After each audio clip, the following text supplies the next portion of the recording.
what is your formula, rather, to live a pain-free life? Sue? I have this tagline sometimes that I do tell some of my patients: everything in moderation, including moderation. So for some of our patients, sometimes they do ask me like, oh, like should I eat something to improve circulation? Like one of the good example is like saffron. Saffron in TCM helps with circulation, and then they keep taking it every day until taking too much of any herbs can have certain side effects. Even though it was maybe like initially meant to treat the pain, but then you end up having like a pain in a different place instead. So just be careful. Same for exercise, same for food intake, and really same for like even your work hours and your lifestyle in general. And everything in moderation also means if you have a treat, go a bit too much once in a long while, most of the time it should not be life-threatening. To put it simply, I say that exercise is important.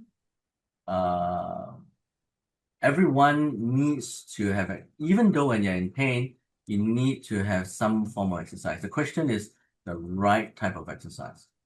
Yeah. So rather than completely avoiding, I treat arthritis of the knee, I treat arthritis of the hips, whereby the pain generator is very, very severe. The whole joint is, very, very deformed. And I will still tell them that you do need some kind of exercise. Contrary to what other doctors might say, you got arthritis, or you got back problem, you got leg problem, please don't exercise, sit down, wheelchair everywhere.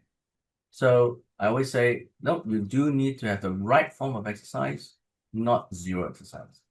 Second thing is that I'm very anal about if pain affects the patient's sleep or the quality of sleep is affected, we need to try to correct that, because that will build up the reserve for the patient to be able to manage how the pain interacts with the patient in the daytime.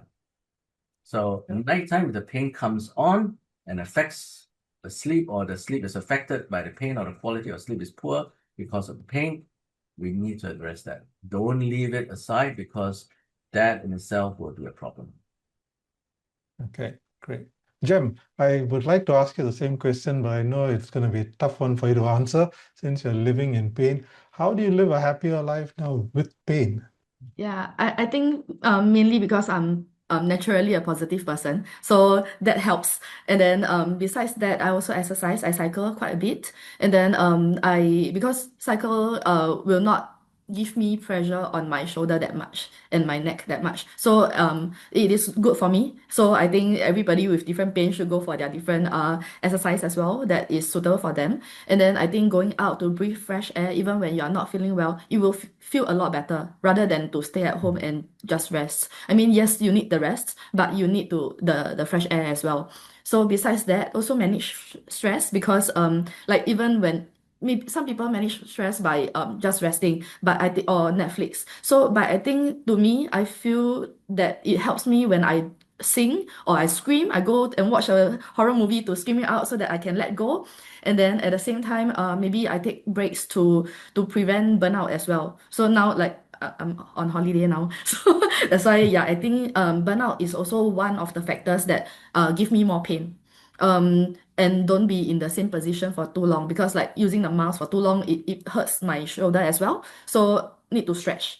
And then at the same time, I think although it is not good to always take so many painkillers, sometimes when necessary, it is better to take, so that you will have lesser pain, and then you won't like keep focusing on the pain, and then you suffer even more, because it will just accumulate more.